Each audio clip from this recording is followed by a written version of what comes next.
गंगा माँ बने वाली बिया।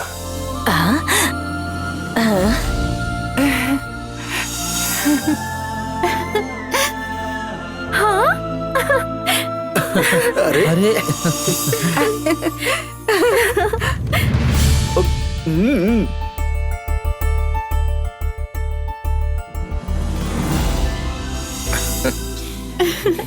भाभी कॉन्ग्रेचुलेशंस। थैंक यू मालती। अच्छा खुशखबरी सुनवले बाड़ू। आज तो तू हमारा दिन बना देले बाड़ू। सदा खुश रह जीत रह। हम बहुत खुश बनी बेटी। खुश रहा बेटा। माँ बने की खुशी हर लड़की खातिर सबसे बड़ खुशी हो खेला। तुम्हारी खुशी खातिर हम रोज भगवान से प्रार्थना करत रहनी और आज भगवान हमार प्रार्थना सुन ले। ए सीता वो मिठाई देता। अरुण इल।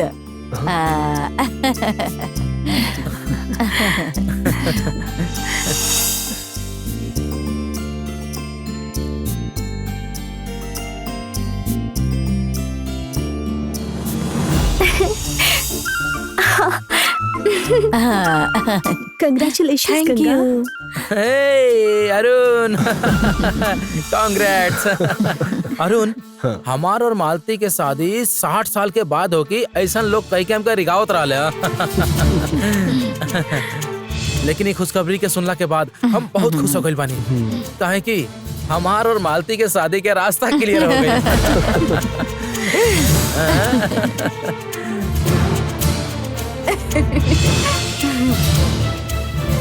शादी में देर हो रहल बा एही से मूर्ति को मालती के पीछे घूमता देख हमके ऐसा लागत रहे कि कहीं वो मालती के भगा के ना ले जाए। अब तू ये खुशखबरी दे के मूर्ति के खुश कर देले बाड़ा। कुछ हो जाए दीदी, पर हमार बेटा कबो ऐसा ना करी। माई तू भी ना अगर ये गंगा खबर देवे खातिर तनी और देर कर देले रहती ना तो हम जरूर मालती के भगा के लेके देख रहती। ले रामन बेटा के। मूर्ति एकदम ठीक बोलला तू। मूर्ति के अपन शादी खातिर हमने की वजह से इंतजार न करे के पड़े, यही से एकर जल्दी से बिया कर। का अब हमने के शादी की तैयारी शुरू कर देवे के चाहिए। गंगा के खुशखबरी सुनने के बाद हम बिया की तैयारी करे शुरू कर देनी।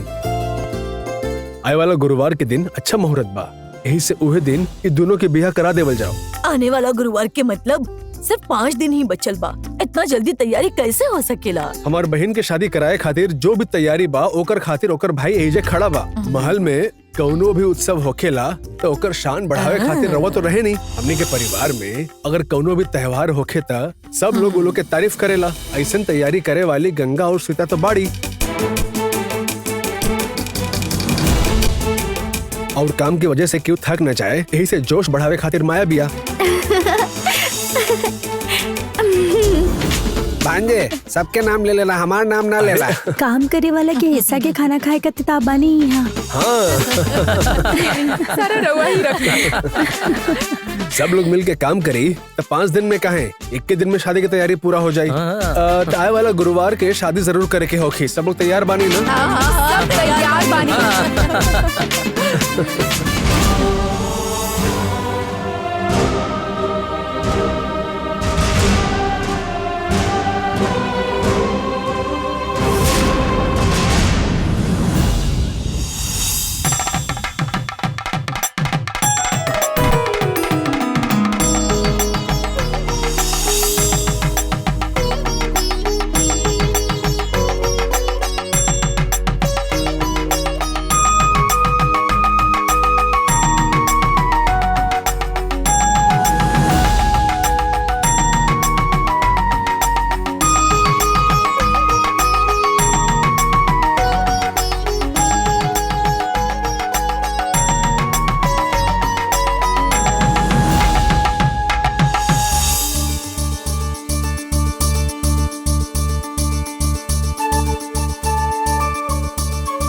जे उम्र में बड़ा बड़े वो आगे आगे रीति रिवाज के पूरा करी।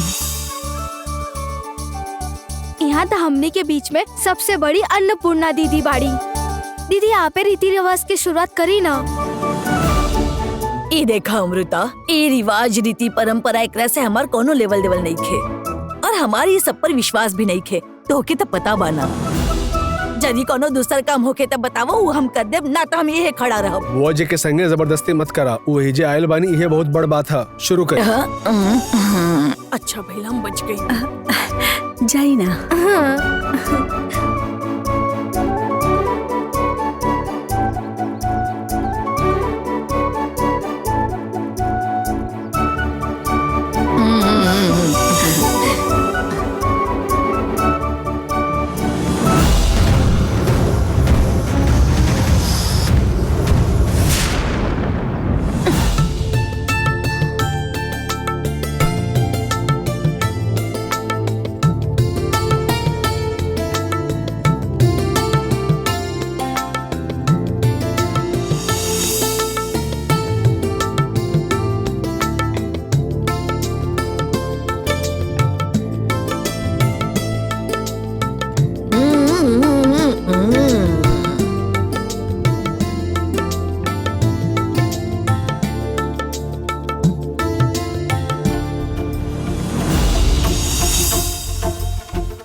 सब अच्छे से हो जाए बस। गंगा तू ये घर की बहू बाड़ू, तू भी आगे जाके पूजा कर।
शुभ मुहूर्त के खत्म होके से पहले सारा रीति रिवाज पूरा हो चुकल है।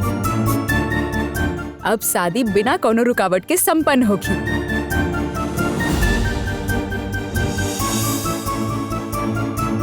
गंगा, कामाक्षी के दिया हाथ में ले ला, महल के पूजा घर में सब साथ में जाई और भगवान के सामने जाकर लड़का और लड़की के हल्दी कुमकुम लगावा। ई काहे खातिर करेनी? शादी से पहले भगवान के सामने हल्दी कुमकुम लगावत बहुत जरूरी होला। ऐसे करे से लड़का और लड़की बहुत खुशी से रहेले, ऐसा मानल जाला। चला चलल जाई।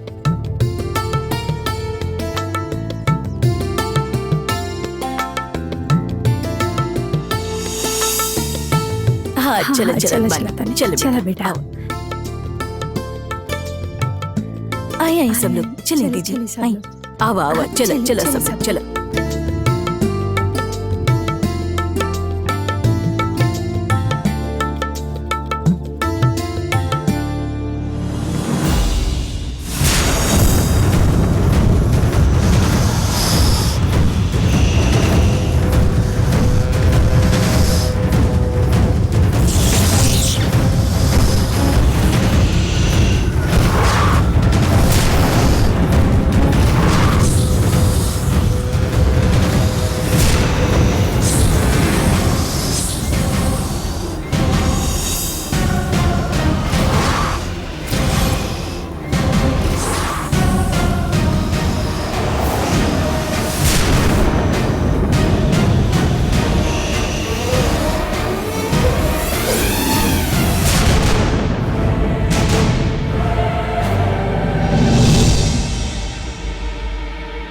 ई पोटली में काल मेघ, नाग तालिका के पत्ता, संजीवनी जड़ी बूटी, सर्पकंठवेल, जीरा के तेल सब कुछ है। ई चीजन के सांप बर्दाश्त ना कर पाई। ऐसे जे घर के सामने मुहूर्त के वेदी लगैले बनी ओकरा से पोटली के बांध के रखा। जब तक ई पोटली रही तब तक नंदिनी ई महल में ना आ सकेली।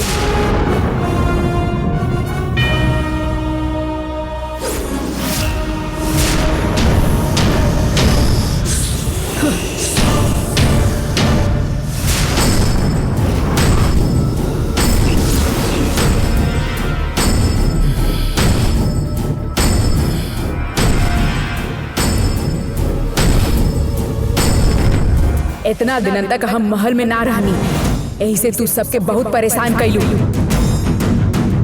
अब ई महल के रक्षा करे खातिर हम एहिजा वापस आइल बानी। अब तू कुछ भी ना बिगाड़ सकेलू। ए, तू यहाँ हमेशा खातिर ना रह सकेलू, लेकिन हम यहाँ से कबो भी जाए वाला नहीं खी। हमके यहाँ रोकल तो हर बस के बात नहीं खे। ई शादी के मुहूर्त के वेदी हा।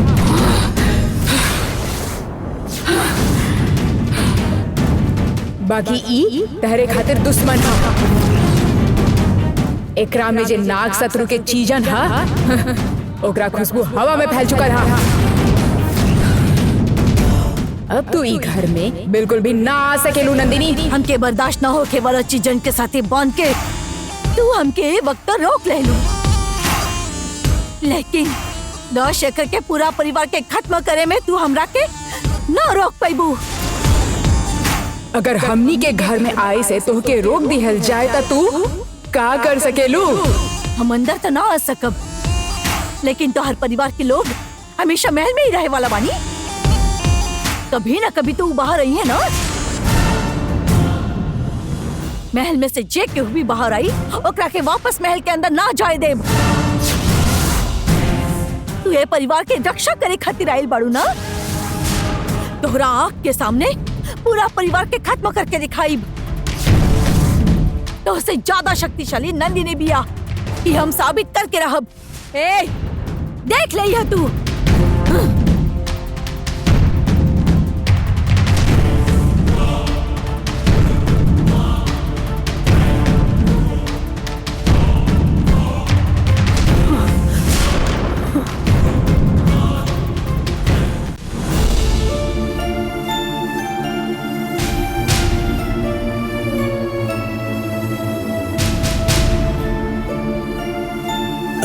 नमस्ते। नमस्ते। अगर रउआ खबर भिजा देती तो हम खुद रउआ से मिले आ जाती। रउआ एजे आए के तकलीफ काहे उठैनी? जब छोटा बच्चा लोग गलती करेला तो बड़ लोग के सही रास्ता दिखावे के चाही ना। नंदिनी हमरा से गुस्सा होके एजे आयल बिया। रउआ ओकरा के ओहिजे भेजे के बजाय एजे रख ले। कालो जब हमार शरीर में रहने वो वक्त अनजाने में आए वाला गुरुवार के दिन अगर मालती की शादी हुई तो नंदिनी कुछ भी न कर सके ऐसा हम कह देले रहने। नंदिनी के पता चले के बाद 5 दिन में शादी के रोक के तीनों काल चक्र लेके कुल वन देवी के वापस कर दे।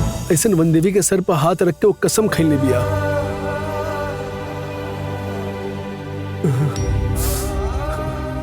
अगर हम ये कसम पूरा ना करब तो खुद के आग में जला के खत्म कर दे।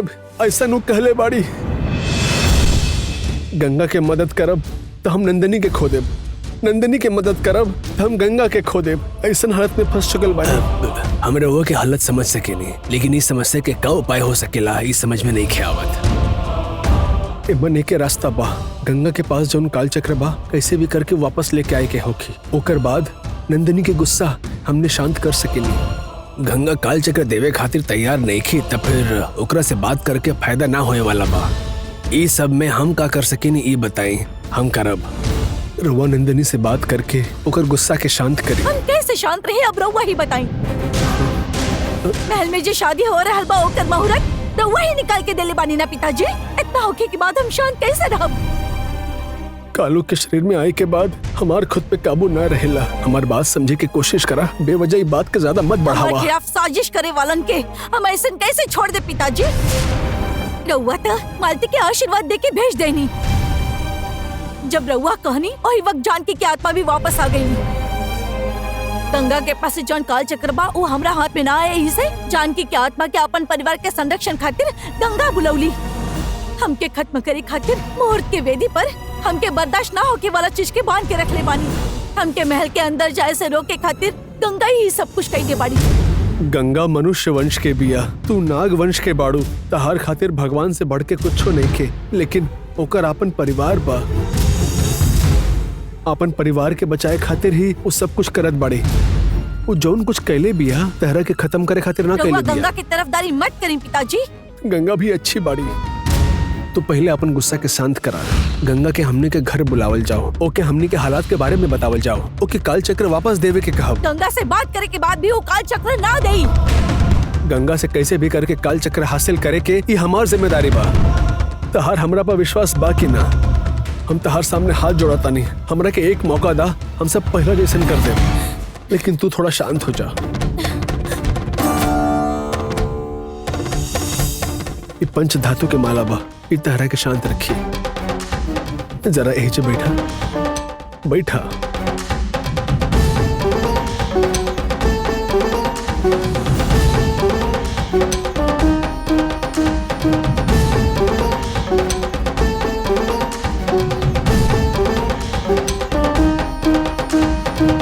तहर हाथ में और सर पर जब फिटकरी बा इस तरह के शांत करी। तू वन देवी के स्मरण करके ध्यान करा, तहर मन के शांति मिली।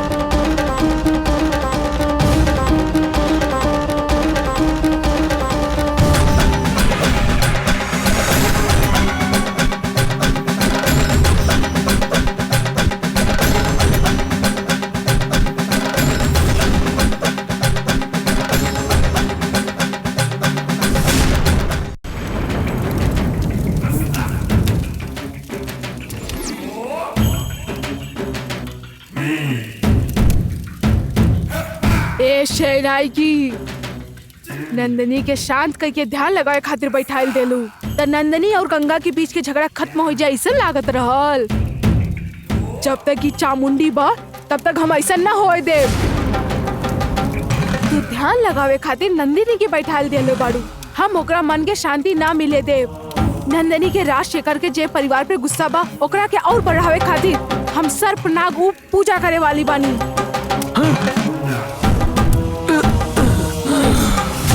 लाल मिर्चियन के हम जितना बार अग्नि कुंड में डालब उतना ही वहाँ पर नंदनी की उग्रता और ज्यादा बढ़ी। नंदनी आपन आपा खो दी और ज्यादा गुस्सा हो जाई।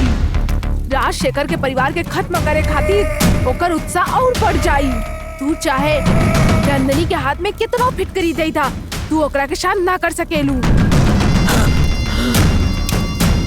आधार वृत्तगम आदिमूलम आदिकम पूर्वांग वासगम शक्ति नागमनो न मनियन महारुद्र परिपालम। नाग नाग नागेति नागपूर्ण नंदिनी। आधार वृत्तगम आदिमूलम आदिकम पूर्वांग वासगम शक्ति नागमनो न मनियन महारुद्र परिपालम। नाग नाग नागेति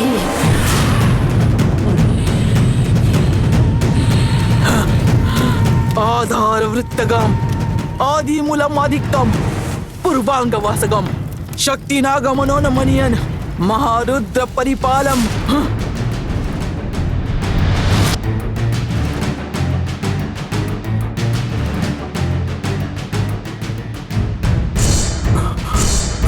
नाग नाग नागेति नागपूर्ण नंदिनी।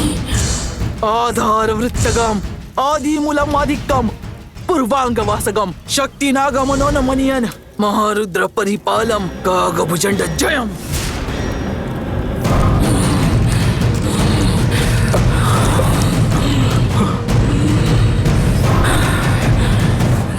नाग जय नंदिनी। नंदिनी नागेति का भइल नंदिनी? वो चाहे हमके कितना भी शांत करे की कोशिश करी, पर हमरा मन से बदला के भावना बिल्कुल भी ना जाई।